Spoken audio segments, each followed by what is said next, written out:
Make sure you guys give me a follow over on Twitter at StoneShields_. We are approaching 500 followers on my Twitter page. Hopefully we can make that happen before the end of January. All of our Bengals breakdown content will be posted to my Twitter page. Also doing a lot more short form content as well. You'll see some YouTube shorts posted on my Twitter page additionally, as well as all the latest updates from all the beat reporters when the Bengals make a defensive coordinator hire, as well as the other coaches that Zac Taylor will hire. That information will be on my Twitter shortly, followed by a video from us here at Bengals Breakdown. So give me a follow over on Twitter at StoneShields_.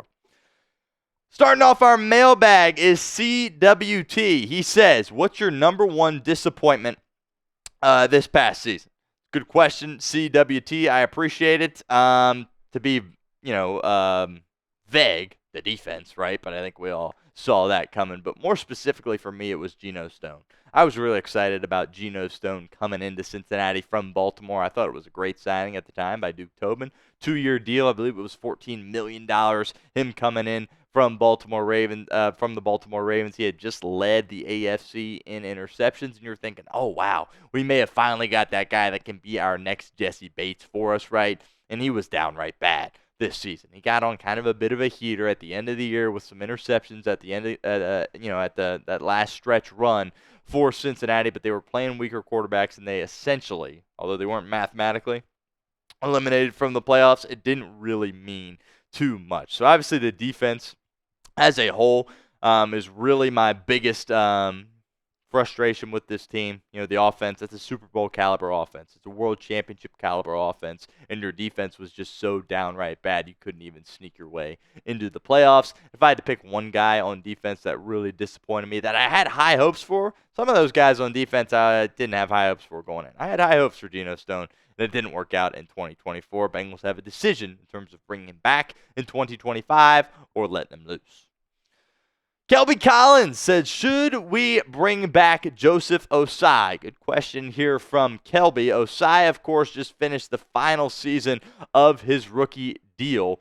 And a couple of things on Joseph Ossai. He finally got going at the end of the season, was able to really make an impact for your football team. But Ossai is one of those guys that he didn't win a ton. When he was able to get home on the quarterback, he really got there, from kind of just a relentless mindset and effort that really allowed him to do that. In his one-on-one situations, he didn't win a ton. I'm looking for a guy opposite Trey Hendrickson that can go out there and win. And we haven't had that, and God knows how long.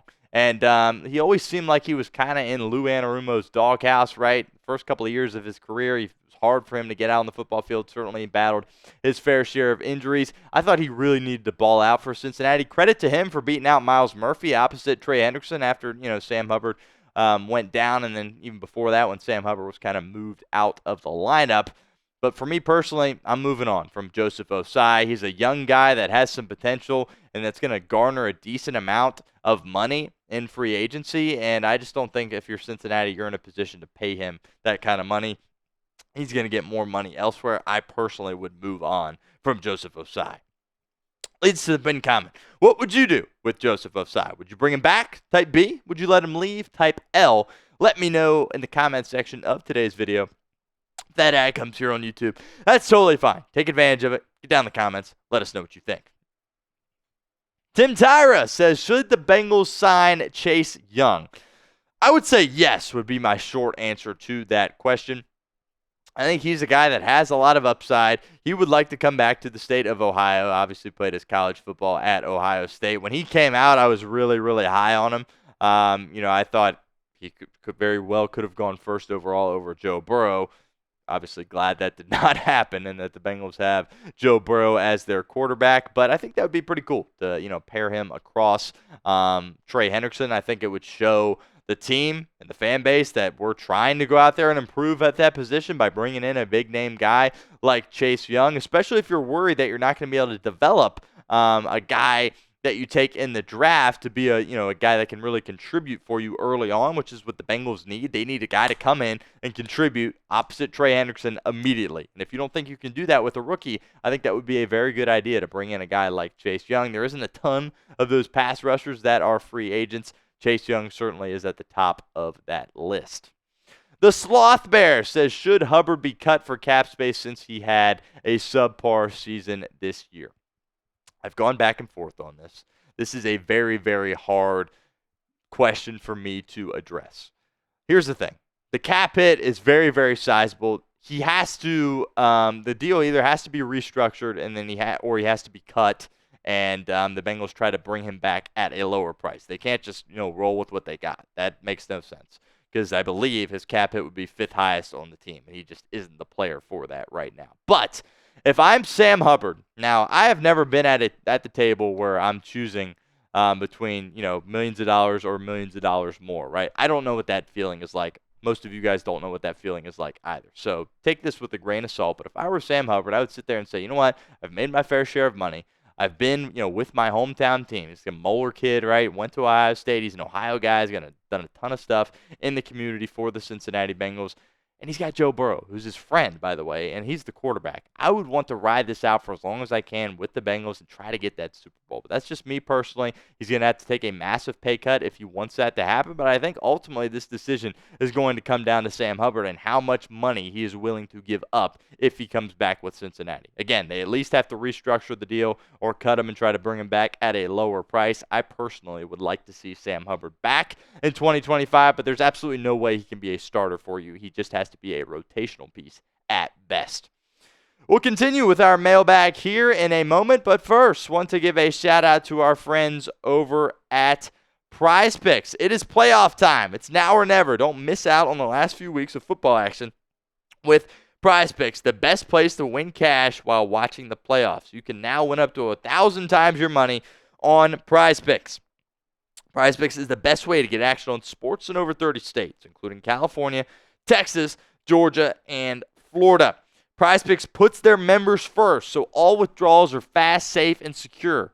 When my picks hit, I can get my money in as quick as 15 minutes. Prize Picks now offers MasterCard for quick and easy deposits into your account this holiday season. They also have the Flex Play over at Prize Picks, something that I really like to utilize. This is what we are working with here at our Chat Sports offices for the divisional round this weekend. Going with the more than on Lamar Jackson and his rushing yards. Always a good decision, sitting there under or less than 50. So that is incredible. Going with the more than on that. Josh Allen also taking the more than on his rushing yards over more than 43.5 rushing yards. So I think that certainly is always a good idea with Josh Allen. And then former Cincinnati Bengal Joe Dean Mixon going with the more than over a half of rushing touchdown.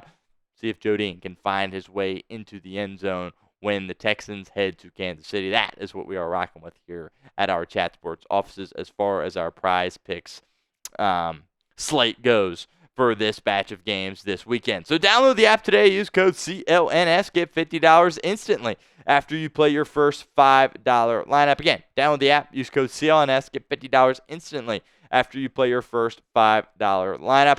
It's Prize Picks. Run your game. Our first super chat, a $5 super chat from the Sky Warrior 2, says, can the Bengals win Super Bowl 60? Because eventually we'll have a lot of money in contracts and could be in cap space. Heck, Ohio over Notre Dame. Appreciate the super chat from the Sky Warrior 2.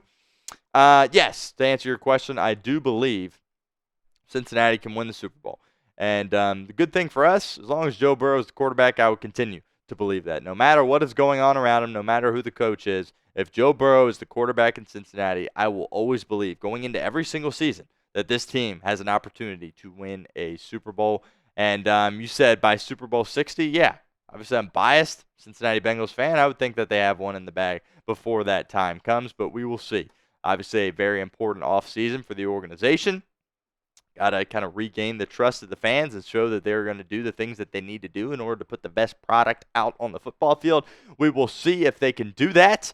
But, yes, to answer your question, I do believe Cincinnati, will be able to win a Super Bowl before Super Bowl 60. Also says Ohio over Notre Dame. We'll see. Francis, who deserves the most blame for the Bengals in 2024? Obviously, when you have a season that you had, there's blame to go around in a lot of places. There is no doubt about that.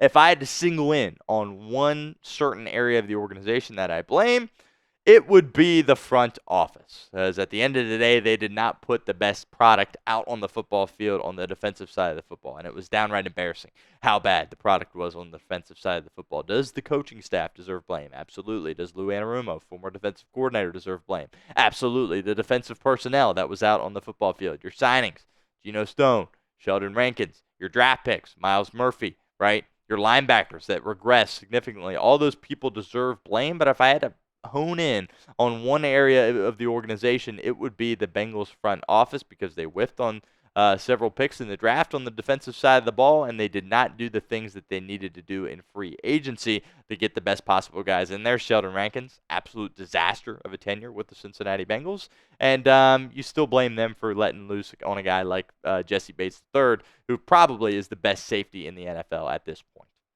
Another opportunity for you guys to get involved with our show here at Bengals Breakdown. Who do you think deserves the most blame? Type FO for the front office, ZT for Zac Taylor, DP for defensive personnel, or O for other. Let me know in the comments of today's show.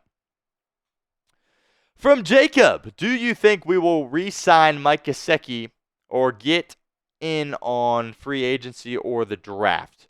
To answer your question, I hope that the Cincinnati Bengals bring back Mike Gesicki, and I think they are going to try to bring Mike Gesicki back to this football team. Again, it's going to come down to Gesicki on whether or not he's going to want to take less money to stay with Joe Burrow and have an opportunity to win a Super Bowl, or take more money and go somewhere else. Look, Gesicki's value is never going to be higher than it is right now based on the season that he had last year. So if he needs to go out there and get his money, that's fine. He can go elsewhere and do that. I know Joe Burrow really would like him to be back, but Gesicki's going to have to take a pay cut if he wants to come back to Cincinnati, considering what needs to happen for Jamar Chase, what's coming down the pipe with Joe Burrow. That's just going to get more and more expensive each year. And, of course, if T. Higgins is back as well. I really hope Mike Gesicki's back. The Bengals are going to try to bring Mike Gesicki back, but at the end of the day, he's going to have to take a pay cut if he wants to be back. From Logan, should they keep Zack Moss? Good question. Logan, obviously at this point, Chase Brown is the running back of the future for the Cincinnati Bengals. There is absolutely no doubt about that. He proved that this season when he got called upon for, to kind of when Zack Moss certainly went down. But even before that, he was really doing great things out there on the football field. You would save some money if you let go of Zack Moss. And obviously the neck injury with Moss is something that is concerning. He's going to be out for a while. With that neck injury. It might even take him into training camp. Very serious neck issue that he suffered. So you just got to make the decision on whether or not it's worth it to bring him back at that money for a backup role, or if you want to draft a running back and kind of develop behind Chase Brown. I would be fine with whatever they so desire. Right now, personally, I would say I would move off of him and try to get a guy late in the 2025 NFL draft.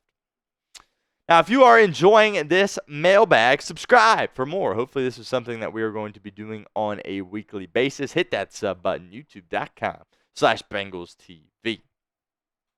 $20 super chat from the Sky Warrior 2 says, I would go sign as many free agents as possible, build this defense into a top 10 to 5 unit, make sure Burrow is sacked at most 35 times, and need more takeaways, sacks, picks, and recover fumbles. First off, appreciate the $20 super chat from you, Sky Warrior. And I think, yeah, all of those are very, very good points. The crazy thing, Sky Warrior, is we don't even need this defense to be top 5 or top 10. If this is a top 20 defense, you can go out there and beat anybody at any single game. I mean, you had one of the worst defenses, and you could still go out there and beat anybody any single game. If you just get a top 20 unit on that side of the ball, you're going to win lots and lots of football games and win lots and lots of playoff games as well going forward. So I don't think we really need a ton to go our way as far as that goes, but certainly some changes need to be made, and that is coming down the pipeline as well.